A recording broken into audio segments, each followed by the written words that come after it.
जय श्री राधे महाराज जी, आपके चरणों में दंडवत प्रणाम। गुरुदेव, अधिक समय तक प्रभु का ध्यान करने पर सिर में दर्द बढ़ने लगता है। ऐसे समय में कई बार जंडू बाम लगाकर सिर दर्द को शांत करने का प्रयत्न करता हूँ। ब्रह्मचर्य की कमी इसका प्रधान कारण है। ब्रह्मचर्य की कमी, तभी हम कहते ध्यान वगैरह कहाँ। अच्छा, ध्यान में तो उल्टा होना चाहिए, अश्रु आने चाहिए, पुलकित होना चाहिए, गदगद कंठ नयन बहा नहीं रहा। दंपति रस रहे भीन, प्रिया प्रीतम का रूप का ध्यान कर रहे हैं या सिया राम जी का ध्यान कर रहे हैं, किसी का भी ध्यान कर रहे हैं, तो थोड़ी झांकी आने पर एकदम रो ना आए, शरीर की शुद्धि भूल जाए। सर दर्द काहे को? सर दर्द तो प्रपंच चिंतन में होता है, भगवत ध्यान में तो एकदम निर्मलता आती। तो अभी क्या है, हमारे अंग कमजोर हो गए। जैसे हमारे को स्मृति शक्ति चाहिए, हम आज्ञा चक्र पर एकदम ध्यान करें तो दर्द उत्पन्न हो जाता है। इसलिए कि हमने ब्रह्मचर्य को कहीं समय तक 3 घंटे तक लगातार करने पर होता है। 24 घंटे बच्चा ध्यान हो तो कोई फर्क नहीं पड़ेगा। पूरी रात ध्यान होता है, पूरे दिन ध्यान। और सही पूछो तो ध्यान से छूटा कब? उठते बैठते चलते फिरते खाते पीते सोते जागते हर समय वहीं रह जाता है। इसी को ध्यान कहते हैं। पिय मूरति नयनन वसय तेहि रस रहाय समाय, ये लक्षण सुनि प्रेम के और न कछु सुहाय, और न कछु सुहाय। फिर अपने रसमातो कुटुम देह ते जाय, छूट सब ही विधि नातो। ओ रूप छके घूमत रहे, तन को तनिक न भान, नारायण दृग जल भाई हाय प्रेम। अभी सही कनेक्शन नहीं हुआ। ब्रह्मचर्य पर थोड़ा ध्यान दो, क्योंकि आप हमें लगता है विरक्त भाव में हो। विरक्त भाव में, हाँ, ब्रह्मचर्य पर ध्यान दो। और नासाग्र दृष्टि पहले रखना सीखो। करते हो नासाग्र दृष्टि? जी, अंदर भ्रकुटी के मध्य लगा, भ्रकुटी के मध्य ध्यान रखते। यहाँ पहले नहीं, वो पहले हम क्या करें, पहले नासाग्र दृष्टि सीखो, करो। हाँ, अब जब यहां दृष्टि रखोगे तो जोर यहां लगेगा आज्ञा चक्र पे, और इसे बर्दाश्त करो। और यहां लिखो, अपने इष्ट का नाम लिखो। लिखा? आंख मुंदनी नहीं बच्चा, आंख मुंदनी नहीं है, अर्ध निमीलित ऐसे, पलक नहीं झपकनी, नासाग्र दृष्टि रखनी है। और यही हम लिख रहे हैं नाम, और इसी को हम देख रहे हैं, इसी को पढ़ रहे हैं। इससे क्या होगा कि आपका आज्ञा चक्र बलवान हो जाएगा, एकाग्रता बलवान हो जाएगी। और ब्रह्मचर्य से कोई अन्य दोष। मोबाइल रखते हो? जी। बहुत बड़ा, मतलब ये मोबाइल बहुत बड़ा दोष है, बहुत बड़ा दोष है, क्योंकि इसमें हम सब कुछ देख सकते हैं। और जब हमारा एकांत में मन चंचल होता है तो एक बार राउंड मारता है। अब वो पहले है कि अपने पास कोई सामग्री है नहीं, तो राउंड मारा, फिर आधे श्याम सीताराम कह के उसको रोक लिया। अब मोबाइल है तो बच्चा, इसमें तो बहुत है कंट्रोल रखना पड़ेगा। मोबाइल, और आप उस पास में, आपके पास पूरा इतिहास रखा है, विश्व का पूरा इतिहास है, जो चाहो खोल के देख लो। तो हमें लगता है बच्चा ध्यान से जाने के पहले ध्यान के विक्षेप पर ध्यान दो। ये बहुत बड़ा विक्षेप है, आवरण मल विक्षेप, ये ध्यान की बाधाएं हैं।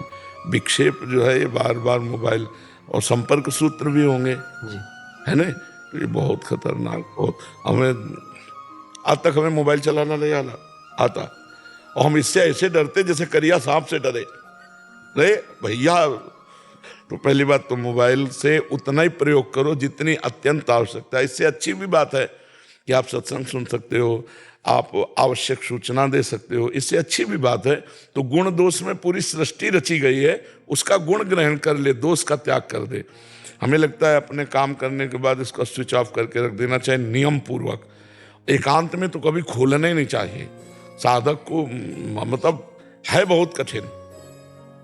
जैसे आप भूखे हो और बढ़िया 56 भोग की खुशबू आ रही हो बगल में, और कह दे खाना नहीं, तो खाओगे भले नहीं, लेकिन हर समय मन उसी में लगा रहेगा। ऐसे ही मोबाइल है, जो चाहो देख सकते हो, जो चाहो आप सुन सकते हो। तो साधक के लिए तो बहुत खतरनाक चीज है, भगवान बचावे और साधक बचे इससे। दूसरी बात, बच्चा भोजन सात्विक हो। तीसरी बात, आसन में बैठने का अभ्यास हो। पद्मासन, सिद्धासन। सिद्धासन जानते हो? है पद्मासन ध्यान के लिए, सिद्धासन बहुत सरल होता है। सिद्धासन जानते हो? है? कैसे होता है? गुदाद्वार और मूत्रेंद्री के बीच में रखा जाता है बाई एड़ी, और दाहिनी एड़ी मूत्रेंद्री के ऊपर जाकर के लगेगी, और दोनों के पंजे दोनों में ऐसे धसे होंगे। लगाया कभी? हाँ, तो इसीलिए पद्मासन द्वितीय है, प्रथम सिद्धासन है। ध्यान के लिए सिद्धासन श्रेष्ठ है, और मंत्र सुमिरन समाधि के लिए पद्मासन श्रेष्ठ है। ब्रह्मचर्य से रहो, पवित्र भोजन करो, मोबाइल का दुरुपयोग न करो, और किसी से व्यवहार न रखो। अभी तो नई अवस्था है एकदम, बहुत सात्विक साधुता, बहुत सात्विक की है, ठीक है। और ये जो मस्तक में दर्द होता है ना, इसकी चिंता न करो, इससे कोई हानि नहीं होगी। जब अधिक एकाग्रता, त्रिकाल संध्या करते थे, सुबह दोपहर शाम, जैसे उसमें करीब 6-7 घंटा लगातार, मतलब 2-2 घंटे के इसमें करते थे। पद्मासन बैठ 2 घंटे पद्मासन में बैठ जाओगे जी, 3 घंटे तक कर लेते हैं प्रभु जी, पद्मासन में।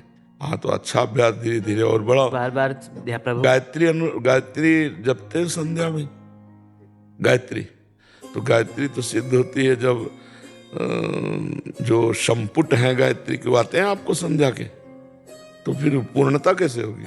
सुमुखम संपुटम चैव विततम विस्तृतम तथा द्विमुखम त्रिमुखम चैव चतुष्पंचमुखम तथा खड्मुखो अधोमुखम व्याकांजलिकम तथा सकटम यम पासम च ग्रंथितम चोन्मोन्मुखम प्रलम्बम मुष्टिकम चैव मत्स्याकूर्मो वाराहका सिंहाकांतम महाकांतम मुग्धरम पल्लवम तथा एता मुद्राश्चतुर्विंशत्। गायत्री तभी परिपक्व होगी जब ये 24 मुद्राओं का दर्शन कराया जाएगा। पूरा सम्यक करो, एक ग्रंथ ले लो और सीख लो। ग्रंथ का नाम संध्योपासना पद्धति, उससे गीता पृष्ठ से आएगी संध्योपासना पद्धति, तो उसमें आपको पता चल जाएगा, ठीक है। और घबराओ नहीं, ये छोटे मोटे दर्द है तो साधु का मतलब सहना ही साधुता है। गर्मी, सर्दी, गाली, अपमान, दुख सब कुछ सहकर तब भगवान का भजन किया जाता है।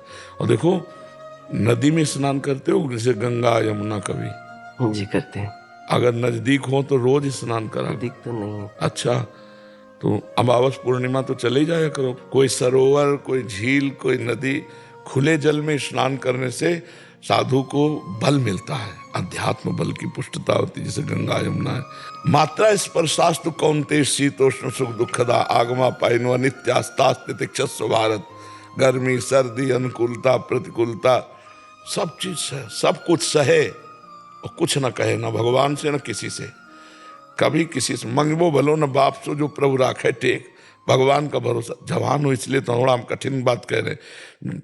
गर्मी, सर्दी, अभी आगे चलकर सिद्ध हो जाओगे। और अगर अभी राजकुमार जैसा जीवन व्यतीत करोगे तो फिर वो वस्तु नहीं मिलेगी। गर्मी, सर्दी, मान अपमान, दुख सुख, और ज्यादा शीशा मत देखो। फौरन तिलक लगाया अंगुली से और बस ऐसे। ये वृंदावन में आकर के हम ये चंदन और तिलक लगाए, नहीं तो गंगा जी की बालू, हर हर महादेव, सीधे ऐसे, कभी मुख नहीं देखा और एक अचला। और जैसे ऐसे सर्दी पर कभी कंबल नहीं, कभी स्वेटर नहीं, कभी शॉल नहीं, कभी टोपा नहीं, नंगे पैर। अब एक कि भगवान दूसरा सेवा दे दी है, समाज सेवा, तो अब जैसे चलावे। नहीं तो पहले अपना कल्याण करे, फिर जग का कल्याण स्वयं होगा। पहले अपना कल्याण कर ले, पहले अपना ज्ञान दूर कर ले, फिर दूसरों का ज्ञान दूर। बहुत अच्छे सौभाग्यशाली हो जो भगवान के मार्ग में चल रहे हो, और बढ़िया आसपास छेद बंद कर लो और अच्छे महात्मा बनो, ठीक है।